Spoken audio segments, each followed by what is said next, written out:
नमस्ते, मैं वसुधा आज फिर आपके सामने आ गई हूँ अपनी एक बायो की क्लास लेके। और आज जो है हम लोग बहुत ही इम्पोर्टेंट और कैन से एक हार्ड टॉपिक कर रहे हैं। एक्चुअली वो हार्ड क्यों है, क्योंकि वो लेजियंस के बारे में है, मतलब कि ब्रेन स्टडीज़ के बारे में है।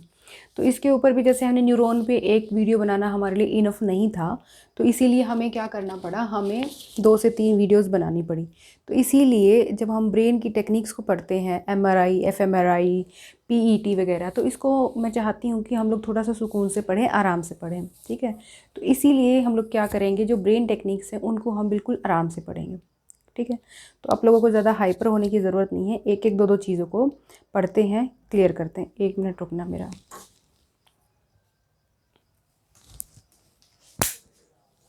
ठीक है, तो हम लोग शुरू करते हैं अपना लेजियन टेक्निक से। तो यहाँ पे क्या है कि इनसाइड द ब्रेन, अब जब टेक्निक्स पढ़ते हैं अपनी ब्रेन को स्टडी करने की, तो आप लोगों ने सुना होगा ना कि या फिर कई बार देखा होगा कि जैसे कि आपने कुछ मूवीज़ में देखा होगा कि यहाँ पे इलेक्ट्रोड्स लगा देते हैं, यहाँ पे इलेक्ट्रोड्स लगा देते हैं, यहाँ पे ब्रेन का रिसर्च करते हैं, जब यहाँ लगा देते हैं करंट देते हैं, ऑपरेट करते हैं। तो वो ही सारी चीज़ें जो हैं आज हम पढ़ने जा रहे हैं। सारी आज नहीं पढ़ पाएंगे, टाइम लगेगा। ठीक है। तो बेसिकली जो आज हम पढ़ रहे हैं सबसे पहले वो है लेजियन मेथड, जिसको बोलते हैं लेजियन मेथड, ठीक है। LESION, legion method. Legion method क्या होता है? लेजियन मेथड से पहले मैं आपको एक चीज़ बताना चाहती हूँ कि जो ब्रेन टेक्निक्स होती हैं, ठीक है, ब्रेन को रिसर्च करने की, एक होती है इन्वेसिव, एक होती है नॉन इन्वेसिव, ठीक है। अब इन्वेसिव और नॉन इन्वेसिव मेथड्स क्या होते हैं? इन्वेसिव मेथड क्या होता है? इन्वेसिव होता है जहाँ पे जब ब्रेन का रिसर्च करते हैं, स्टडी करते हैं, ठीक है, तो उसमें जब सर्जरी यूज़ होती है, जिसमें हम क्या कहते हैं कि टूल्स का यूज़ करते हैं, ब्रेन के अंदर जाके सर्च करते हैं, मतलब कटिंग करते हैं, सर्जरी करते हैं बेसिकली टूल्स का यूज़ करके, तो उसको हम इन्वेसिव टेक्निक बोलते हैं, ठीक है। ये चीज़ें आपको पता होनी चाहिए, ये नेट में क्वेश्चन पक्का पक्का आता है, ये नेट के लेवल के क्वेश्चन है, ठीक है। और नॉन इन्वेसिव टेक्निक वो होती हैं जिनमें हम सर्जरी नहीं करते हैं, कोई भी स्किन को काटते फाड़ते नहीं हैं, बाहर से ही रिसर्च करते हैं, ठीक है। इतना आपको पता। अब भी हम ये भी पढ़ेंगे कि दोबारा से पढ़ेंगे, बस सिर्फ एक इंट्रोडक्टरी मैंने आपको बताया, ठीक है। तो अभी जो हम करते हैं लेजियन स्टडीज़। लेजियन स्टडी क्या होती है? लेजियन स्टडी क्या होती है? लेजियन स्टडी सबसे पहले तो क्या होती है ना कि एक रिसर्च मेथड होता है, ठीक है। लेजियन स्टडी क्या होता है? एक रिसर्च मेथड होता है जिसमें हम क्या पढ़ते हैं, जिसमें हम ब्रेन के किसी भी पार्ट को रिमूव करते हैं, या उसको सर्जिकली रिमूव करते हैं, या उसको क्या करते हैं, उसको नंब कर देते हैं, उसको डिसेबल कर देते हैं, ठीक है। अब तुम बोलोगे कि मैम ब्रेन का जो पार्ट होता है अगर उसको हमने डिसेबल कर दिया या नंब कर दिया या फिर सर्जिकली रिमूव कर दिया तो फिर तो मतलब हम फंक्शन कैसे कर पाएंगे? हाँ, हम फंक्शन कर पाते हैं। और ये जो टेक्निक्स हैं, ये सारी टेक्निक्स होती हैं, वो क्यों होती हैं? क्योंकि देखो, जैसे कि एवरीबडी इज़ नॉट नॉर्मल ना, हमारी सोसाइटी में नॉर्मल और अबनॉर्मल हर तरह के लोग रहते हैं, ठीक है। अच्छा, सबसे पहले मैं आपको एक चीज़ कहना चाहती हूँ कि जो मेंटल हेल्थ इश्यूज़ होते हैं ना, तो मेंटल हेल्थ इश्यूज़ सबसे बड़ी जो दिक्कत होती है हम साइकोलॉजिस्ट को, मेंटल हेल्थ जो क्लिनिशियंस होते हैं, उनको ये होती है कि हमारे देश में या हमारी सोसाइटी में या वर्ल्ड लेवल पे भी जो मेंटल हेल्थ इश्यूज़ होते हैं उनका इंसाइट लोगों को होता ही नहीं है। हमारे आसपास बहुत सारे लोग होते हैं, वो बहुत सारे डिसऑर्डर्स से परेशान होते हैं, वो झेल रहे होते हैं। डिप्रेशन के पेशेंट तुमको अपने आसपास मिल जाएंगे, मैनिक मिल जाएंगे, ठीक है, एंग्जियस, बहुत सारी तुमको आसपास में अपने ऐसे लोग मिल जाएंगे, लेकिन उनका इंसाइट ही किसी को नहीं है। And they never goes to the psychologist for the counselling. And they never, मतलब हमारी इधर क्या है कि अगर हमने किसी को कहा कि तुमको काउंसलिंग की नीड है, तो उनको लगता है कि हमें पागल बता दिया गया है। But it is not like that. अगर आपको कोई भी बिहेवियरल इशू आ रहा है, आप you are not feeling not normal, तो आप साइकोलॉजिस्ट के पास जाइए और अपना काउंसलिंग ज़रूर से ज़रूर कराइए, ठीक है, for a good mental health, ठीक है। तो अब लेजियन में क्या होता है कि लेजियन में हम जब बात कर रहे थे, तो ब्रेन के किसी पर्टिकुलर पार्ट को या तो रिमूव कर दिया जाता है सर्जरी के द्वारा, या फिर क्या कर दिया जाता है, उसको डिसेबल कर दिया जाता है, ठीक है। और ये कैसे होता है। अब नॉर्मल आदमी को तो ज़रूरत नहीं है ना किसी न्यूरोलॉजिस्ट के पास जाने की, न्यूरोसर्जन के पास जाने की। तो अगर कोई न्यूरोसर्जन के पास गया है तो कोई ना कोई इशू के वजह से गया है, इशू की वजह से गया है ना। तो इशू क्या हो सकते हैं, मान लो सिजोफ्रेनिया है, डिप्रेशन, सीवियर डिप्रेशन है, ठीक है, सीवियर डिप्रेशन है, सीवियर मानिया है, बाइपोलर है, या फिर कोई और पैरानोइड है। बहुत सारे जो मेंटल डिसऑर्डर्स होते हैं, बहुत जब कंडीशन बहुत ज़्यादा ख़राब हो जाती है तो ऐसे में सर्जरी करनी पड़ती है। और जो ब्रेन का पर्टिकुलर एरिया होता है जहाँ से, जैसे सीजर्स होते हैं, मिर्गी होती है ना, तो ऐसे में क्या करना पड़ता है कि वो ब्रेन के एरिया को, पर्टिकुलर एरिया के छोटे से एरिया को, जिसकी वजह से जो बेसिकली कोज होता है उस मिर्गी के लिए या फिर सिजोफ्रेनिया के लिए, तो उस पर्टिकुलर पार्ट को रिमूव कर दिया जाता है। इससे हमारी आम जिंदगी पे कोई भी इफ़ेक्ट नहीं पड़ता है, बल्कि जो ह्यूमन बीइंग है वो उस बीमारी से बच जाता है और अपनी ज़िंदगी में पहले से बेटर हो जाता है। ठीक है, तो ये प्रोसेस होता है किसमें, लेजियन में। समझ में आ गया। अब इसमें क्या होता है, insertion a thin insulated electrode into the brain via electric current send destroy blood cells at the tip of the,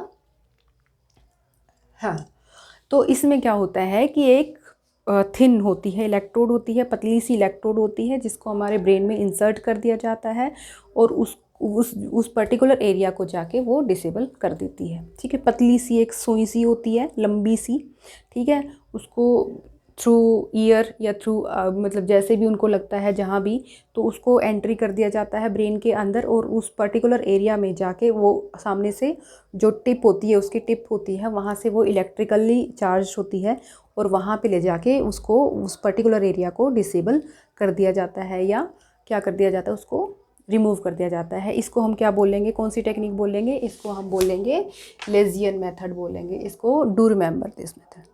समझ में आ गया ना, बिल्कुल इजी है ना, कोई बड़ी बात नहीं थी, कोई ऐसा टेक्निकल चीज़ नहीं थी। है तो टेक्निकल ये चीज़, लेकिन ऐसी कोई चीज़ नहीं थी कि तुमको समझ ना आए।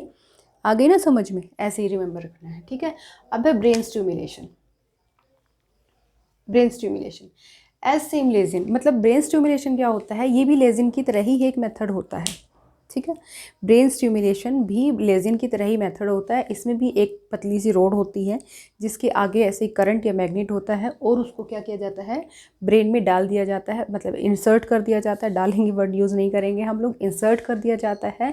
लेकिन इसमें जो क्या होता है, इसमें थोड़ा सा जो इलेक्ट्रिक जो करंट होता है वो कम होता है। ठीक है, और इसमें हम डिसेबल नहीं करते हैं किसी पार्ट को, हम उसे चार्ज करते हैं, मतलब कि न्यूरॉन को अफेक्ट करते हैं।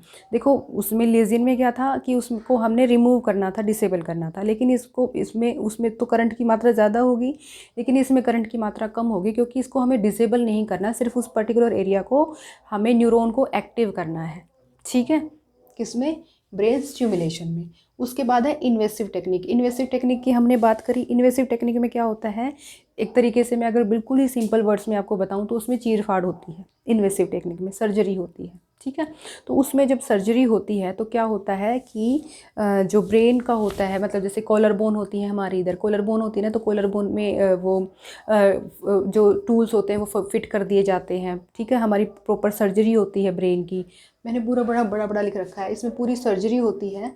ठीक है, और इसमें पूरे टूल्स यूज़ किए जाते हैं जिसको बोला जाता है इन्वेसिव टेक्निक बोला जाता है। ठीक है, और ये पर्टिकुलर किसका इलाज करने के लिए की जाती है, जो इन्वेसिव टेक्निक्स हैं वो किसका इलाज करने के लिए यूज़ की जाती हैं। अगर आपसे पूछ लिया जाए तो जैसे मिर्गी होती है, किसी भी टाइप के जो दौरे होते हैं, अगर बहुत हाई लेवल के दौरे आ रहे हैं, जैसे एंग्जाइटी अटैक है तो नहीं होगा, इन्वेसिव टेक्निक यूज़ नहीं होगा।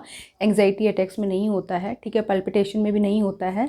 लेकिन हाँ, बेसिकली अगर आपको सीजर्स हैं, हाई लेवल के सीजर्स हैं, मिर्गी है, दौरे पड़ते हैं, या फिर आपको सिजोफ्रेनिया, पार्किंसन डिजीज़ है, तो आपको ये इन्वेसिव टेक्निक्स को यूज़ किया जाता है। ठीक है, for the treatment of Parkinson and epilepsy वगैरह। ठीक है, उसके बाद आता है invasive technique, non invasive technique, sorry. ठीक है, नॉन इन्वेसिव टेक्निक का मतलब ये होता है कि ब्रेन का रिसर्च तो होता है, ब्रेन की स्टडी तो होती है, लेकिन कैसे होती है, outside of the brain. Outside of the brain कैसे, आप बोलोगे कि मैडम चीरफाड़ हो गई, अब बाहर से कैसे, बाहर से ऐसे जैसे MRI करते हैं, PET स्कैनिंग करते हैं, एक्सरे करते हैं, तो ये क्या, ये बाहर से हुई ना, अंदर तो कुछ नहीं गया ना, अंदर तो कुछ नहीं डाला गया, वो ब्रेन वेव्स को ही पढ़ा गया, तो उसको हम क्या बोलेंगे, नॉन इन्वेसिव टेक्निक बोलेंगे। इन्वेसिव जिसमें चीरफाड़ होती है, सिंपल वर्ड्स में याद रखो, बस इतना है कि तुमको बेसिक पता होना चाहिए, बहुत ज़्यादा आपसे पूछा नहीं जाता। ठीक है, और नॉन इन्वेसिव टेक्निक क्या होगी, जिसमें क्या किया जाता है, कोई भी चीर फाड़ नहीं की जाती, बस आउटसाइड से ही उसको रिसर्च किया जाता है। Do you get my point now? ठीक है। उसके बाद है transcranial magnetic stimulation. Transcranial magnetic stimulation में क्या होता है, specific copper wire coils position over the head. ठीक है, जैसे तुमने देखा होगा ना कि वो यहाँ पे बड़े बड़े कोइंस होते हैं और उनको फिट कर दिया जाता है, वो होते हैं पर्टिकुलर ब्रेन में, देखा होगा ना, फिल्मों में देखा होगा, कोई यूट्यूब वीडियो चला के देख लेना। तो वो कॉपर के जो होते हैं कोइल्स होते हैं, उनको फिट कर दिया जाता है टू अफेक्ट द न्यूरॉन्स, उन न्यूरॉन्स को ट्रीट करने के लिए। क्योंकि जो देखो, हमें न्यूरॉन्स पढ़ना किस लिए ज़रूरी था, क्योंकि सारा जो फंक्शन होता है वो न्यूरॉन्स का बहुत बहुत बड़ा और लीड रोल है न्यूरॉन्स का हमारी लाइफ में।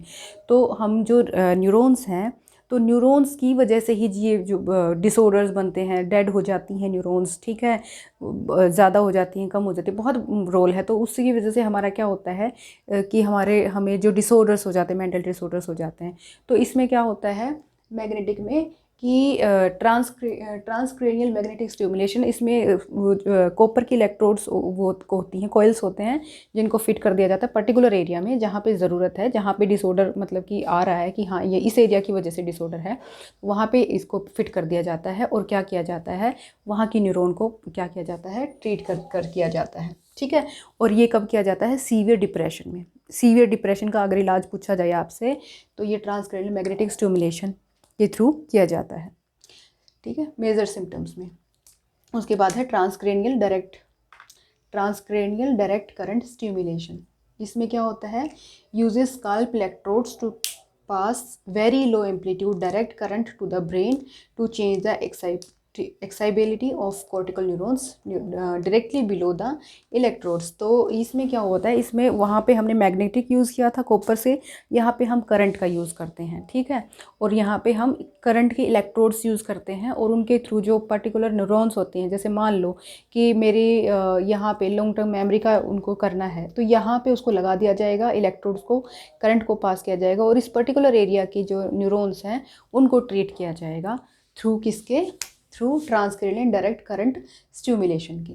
ठीक है, और ये कब यूज़ किया जाता है, जैसे कि मेजर डिप्रेशन होता है, मेजर डिप्रेशन के इलाज के लिए किया जाता है।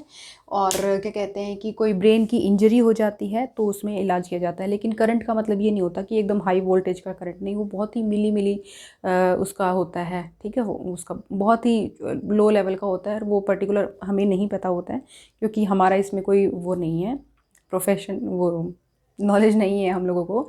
ये सारा जो काम होता है ये प्रोफेशनल करते हैं, जिनका एक्सपर्टाइज होता है इस चीज़ पे। ठीक है, तो आई होप आपको ये समझ में आ गई होगी। और इसी सीरीज़ में अभी MRI FMRI PET के रिगार्डिंग भी एक नेक्स्ट वीडियो भी आएगी, तो जो लोग इस वीडियो को देखेंगे वो नेक्स्ट वीडियो भी ज़रूर से ज़रूर देखेंगे।